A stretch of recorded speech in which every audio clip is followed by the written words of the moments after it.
Hello and welcome back to my channel. My name is Serena, and in today's video I wanted to do a question and answer video to celebrate 200,000 subscribers both here and on Instagram. I am so excited and I cannot believe that I'm saying that number. My account has grown so much over the past month and I am so thankful for all of your likes, shares, commenting. It's all been a world of help and the support has meant the world to me. So I wanted to share a little bit about me to get the new subscribers up to speed. I do have a Q&A video already up from a couple years ago. I was celebrating 1,000 subscribers then, so it does have the bulk of the questions that you might have wanted to know about me already on my page, and I'm going to link that. I'm going to put it in the description box, and I'm also going to leave a card somewhere up here. So you can definitely check that out after this video if you want to know a little bit more details. So I'm going to go over some questions that you left in a couple of videos, like the comment section a couple videos ago, and then also some frequently asked questions that I get in some of my shorts and reels over on Instagram. I also want to thank everyone who has shopped my merch and helped me sell out of some of my old designs. I plan on rebooting, working on new merch now. So there's gonna be some of the old designs as well as a brand new design being released as well, because I wanted to do something fresh and new. I'm really excited to celebrate those with you and share what's up next. I also plan on launching a Patreon, and that will be probably in the coming weeks. I've already started filming some exclusive content for the Patreon. It's going to be around $4 or $5, just a general tier for support of this channel. And in that tier, you will get an exclusive video. You'll also get early uploads of my content here on YouTube. I'm going to do some sneak peek videos or just project planning with you guys in video form. So that way I can go over some of the behind the scenes and the inner workings of my mind and how I get projects out. Thank you so much. And now let's get into the question. One of the most frequently asked questions that I get is, do I dress vintage every day or do I do it just for content? I think that I got that question in my very first video, my Q&A video, and the actual reel and short that went viral that got us where we are today is a video of me showing a very casual look, like a speeding out the house because I had to go to a doctor's appointment for my child. And so that was the video that kind of like blew all of this up. So as you can see from that reel, if you've seen it, yes, I do dress like this every day. Not usually so dressed down, stay at home mom, so I have a little bit more time to get dressed up than maybe most would like to spend on getting dressed up, and I can also move at my own pace. So yes, I do dress like this every day. It's how I feel more comfortable existing in the world. I like to feel and look pretty. When I was in high school or in school general, I was a very sporty person, so I never really had the time to explore my personal style, my femininity. And not that you can't do those things at the same time. It just wasn't in the cards for me because like I am very much like one track minded person. So it's like if I'm doing this, then I'm not going to get all dressed up to have to take it all down and go play a sport, whatever. Like I'm very focused when I'm focused and into something. So now that that's no longer part of my life and I can get all dressed up, I do get dressed up. I did do an interview at one time where someone was like, maybe because you never really got to dress up as a child, you do it now. And that could very well be a reason why I do go over the top. I cannot be sure. I've never really given it too much thought until I started doing lots of interviews, and then now it's just like so many like random memories of why I dress like this pops up, and I really feel like it's just an embodiment of a lot of things. Either which way, I embrace the fact that I'm grown and I can do whatever I want and I don't have to ask for permission, and like literally anyone can too. So I take advantage of that. And so yeah, I dress like this every day, and that's a little bit of why I do. You can check out the first video where I guess I try to explain, but I feel like my reasoning kind of has developed as the years go by and I have more time to really think on that question. Little parts of my childhood is unlocked when I have to answer that question. And so, yeah, I'll probably have more to add to it the next time I get asked that question. So let's get to the next question. Where do I shop for fabric and patterns? So let's start with patterns. Right now, I hardly shop for patterns at all.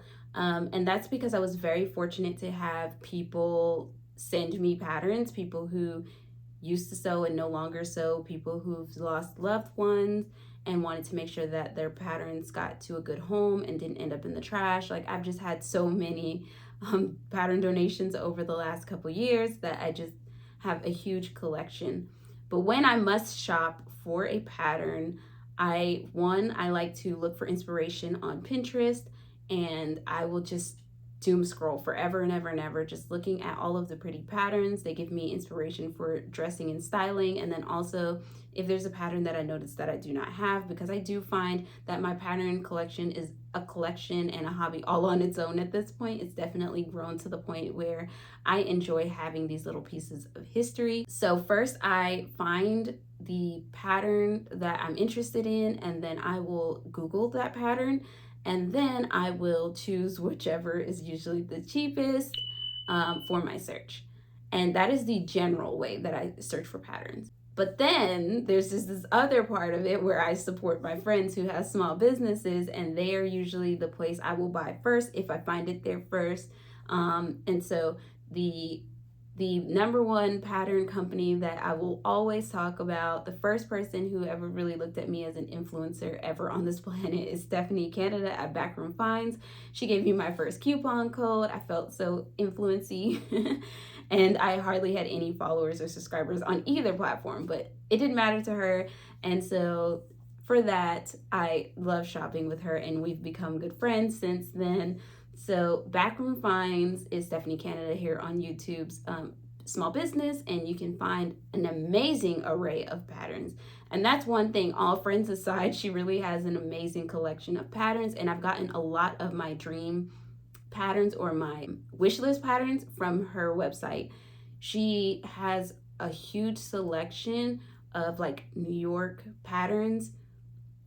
She just has a lot of really good ones. So if you can't find it online, always check with her or check her website, because that's where I've gotten a lot of my wish list patterns. And then you have oldpatterns.com. They also have a beautiful selection of patterns. I've gotten a couple of, I actually got one of my wish list patterns from her as well. And she's been doing this for many, many years. So check out oldpatterns.com. Then there are also Facebook groups that you can join for pattern. They're destashing groups. So if you have a stash and you want to sell it off, you can join Facebook groups. And if you want to purchase from someone's stash, you can also do that. But I want to say the great majority of my patterns were given to me. I guess I've been rescuing patterns for a couple of years now. So that is where I get my patterns. Now, this question goes hand in hand with vintage patterns and pattern sizing.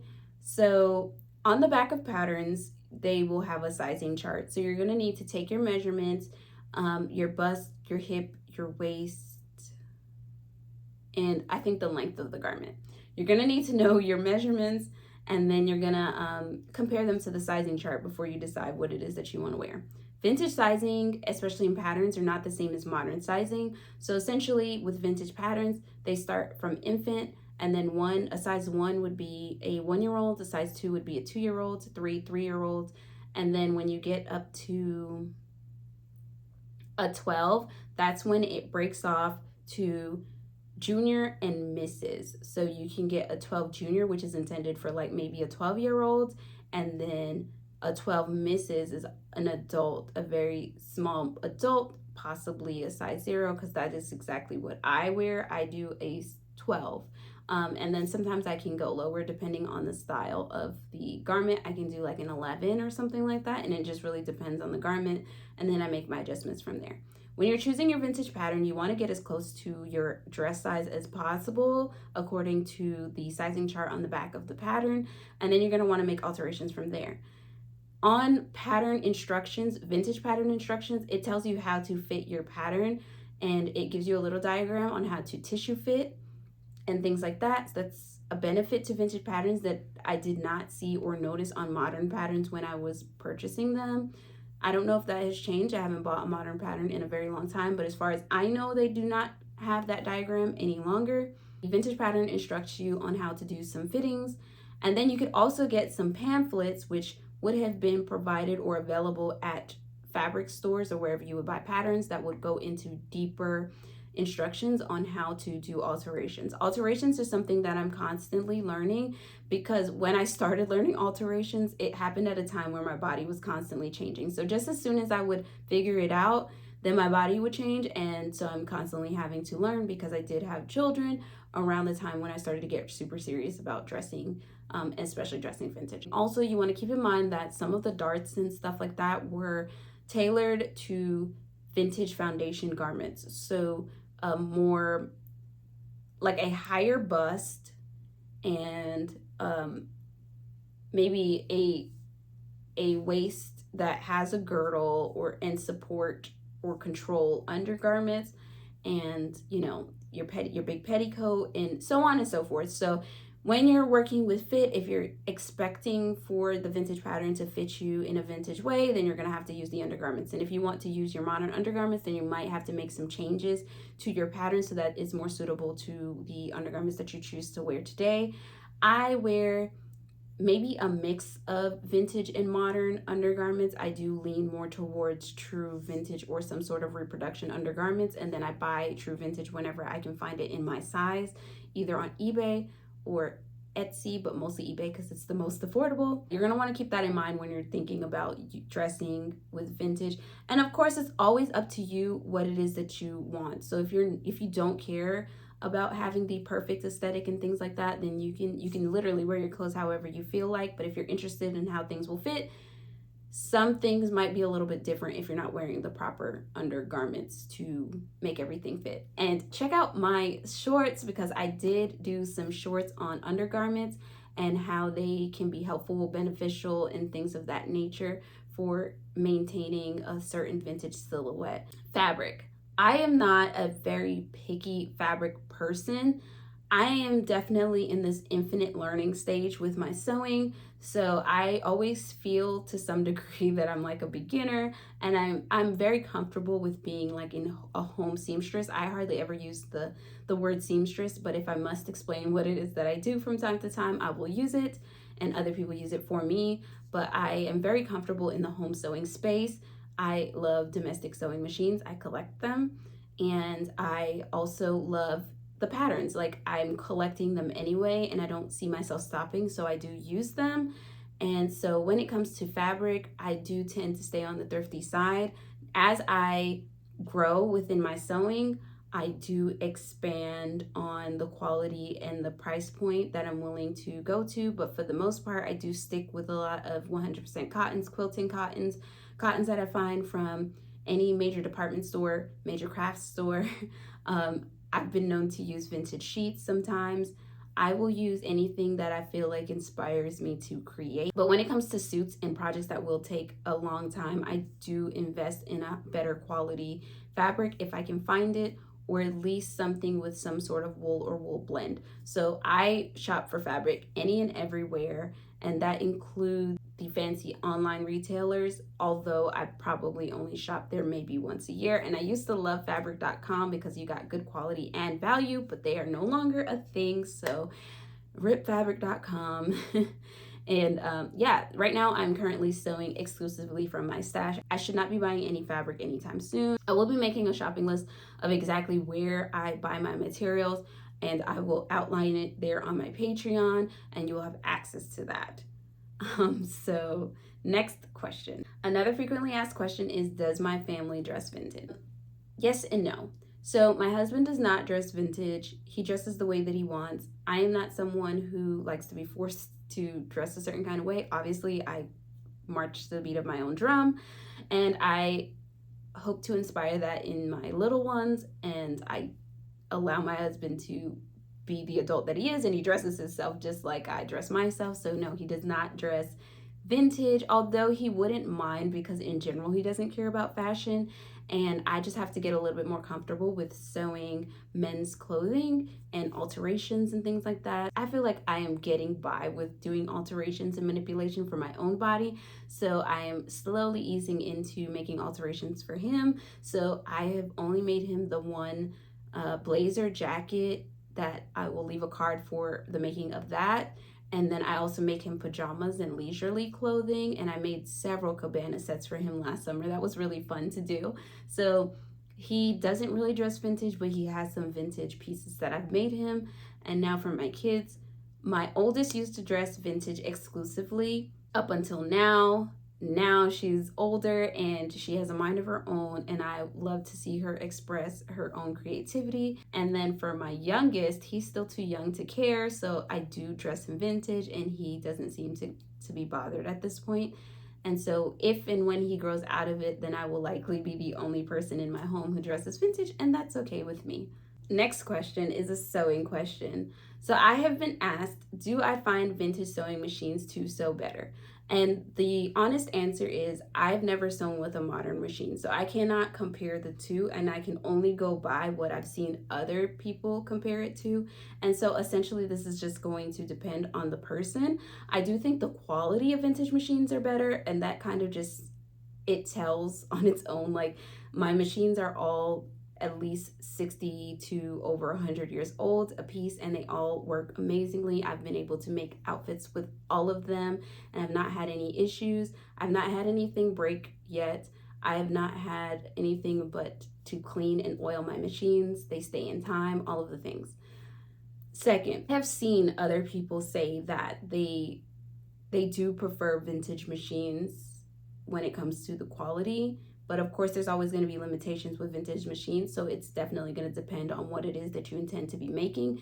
People who use lots and lots of stitches could use a vintage machine, because I have vintage machines with lots of stitches. In fact, the one directly behind me also does small monograms in uppercase and lowercase, but one font, and it also does lots of decorative stitches. That's a Kenmore behind me, and it's from the 1970s.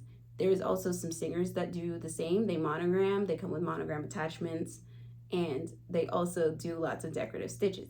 But if you need stitches that go beyond that and embroidery beyond that, then I definitely feel like modern machines are going to be the way to go. You can't really get around that unless you plan on doing more freestyling with a vintage or antiques chain stitch machine. And in that case, go for it, because I feel like those are such beautiful machines and it's so cool to see used. But it's always going to depend on the person. And again, I don't spend that much money on my vintage machines. I usually top out at like $40 for how much I'll spend on a vintage machine. And then the maintenance is really cheap as well. So yeah, it's up to you. My personal preferences, they are better. They last longer. I don't have all those problems with my machines breaking and things like that. And I don't have like a 5 to 10 year shelf life with them. They're still running. But it's always going to depend on the person. So yeah, I think that they're better, but that's just me. And then I'm sure there are modern seamstresses and very talented tailors and all of the creators who have modern machines make wonderful things, and they like modern machines better. Where do I find my vintage items? Also, am I always on the lookout for vintage accessories? So not so much anymore when it comes to looking for vintage accessories. I make a lot of things myself and I enjoy the process of making things. So I don't necessarily need to have true vintage, like this hair flower, for instance. I like to buy flowers or florals at the end of every like major season when all of the craft stores reduce the prices on these florals. So I get them anywhere from like 70 to 80% off, and then I like pop them off their stems and then I bobby pin them into my hair so I can use them as brooches and do whatever it is that I want with them. And now I adore brooches, and there used to be a flea market next to my old house that there was this guy, he had this little shop and he had nothing but brooches and some vintage earrings and things like that. And he would sell them for like, I want to say 10 or 15 for like $3 or something. So I definitely have my fix on vintage brooches and accessories, because I bought everything that I liked. And in order to make sure that all of my pieces get wear, I do not constantly shop and buy more. I do try and make sure that I buy pieces that I absolutely love, so that way I don't feel as though I have to constantly be getting and or looking for pieces. I'm very particular when it comes to my jewelry. I am very much a person of habit. I wear the same lipstick every day. I don't change up my shades. I wear my makeup the exact same way no matter how I am, like, if I'm wearing 40s, 50s, 60s, I'm always wearing a winged eyeliner, blush, and lipstick, and that's all that I wear. No foundation or complexion makeup. I do it exactly the way that I feel the most comfortable. I do switch up my hair depending on what vibe I'm feeling, but yeah, I am not always on the hunt for accessories. And the main place that I find vintage anything, because if you've noticed, if you've been following me for a little while, I live in a vintage home and I decorate with vintage decor as well. And everything that I find, sewing machines, my appliances, all of the things I find off of Facebook Marketplace. There's just no getting around it. I can't stress that enough. It is a wonderful place to thrift, I guess, because I feel like in most situations when things end up on Marketplace, people really just want to get them out of their house. So you get the best deals. The only thing I will say that is the downside to Facebook Marketplace is that a lot of it is regional. So if you don't have a lot of vintage in your location, then you're not going to have as much luck as me. At my old house, I did not find a lot of vintage things. I found my record player there, and I maybe got a couple of sewing machines off of there. And I can't say that I got much else off of Marketplace there. Maybe a vanity seat. Oh, and my bedroom set. So if you've seen any of my reels and you've seen my bedroom set, like the beautiful 1940s waterfall bedroom suite, I got that also off of Marketplace in my old location. But since I've moved, I've found pretty much the rest of my house on Marketplace. And so it really just depends on location. But if you don't have restrictions when it goes to travel, then this will not be a problem for you. Just get you a truck, something to tow, rent U-Hauls or stuff like that, because we've done that a lot. And you can bring your dream home to life. All right, so to piggyback off of the question of whether or not my family dress is vintage, I got asked how long I've been married, and I have been married for 7 years. It will be 8 years in August, and we've been together for 10 years total. So yeah, we have been together for a while. We met my freshman year of college, the summer of my freshman year of college. So yeah, and then we got married 2 years after that. What is my favorite outfit I've ever made? This is truly one of the hardest questions I ever get asked, because I don't really make things that I don't love, with the exception of the walkaway dress. So yeah, that's maybe one of the only things that I don't like and don't love, but for the most part, I love everything that I make. For a long while, the quilted housecoat was at the top of the list, and I think that was mostly because of the technique, and I had to learn everything in that moment for that project. I had to learn how to quilt. Then I had to learn how to quilt satin. I had to come up with a technique to do the satin quilting. I had to buy and locate vintage attachments for my sewing machine to make sure, which was the easiest part, honestly, finding the attachments, because luckily Kenmore pretty much use the same attachments throughout all of their machines, so they're readily available. But I had to essentially just learn the whole process. There's lots of videos on quilting, but there wasn't a whole lot on quilting satin. I don't think I found anything on quilting satin. And so that was at the top, and still might be at the top with regards to skill, because I just had to learn so much, and then I executed it really well on the first try. I will leave a card to that video as well. I'm very, very proud of it, and it didn't pop off until recently. Like, I worked so hard and hardly anybody watched that video until you guys subscribed, and now everyone makes it over to that video, and I'm so happy that it's getting seen, because I hope that it can be helpful to other people who want to quilt satin. So yeah, that is up there. And maybe something from my maternity wardrobe.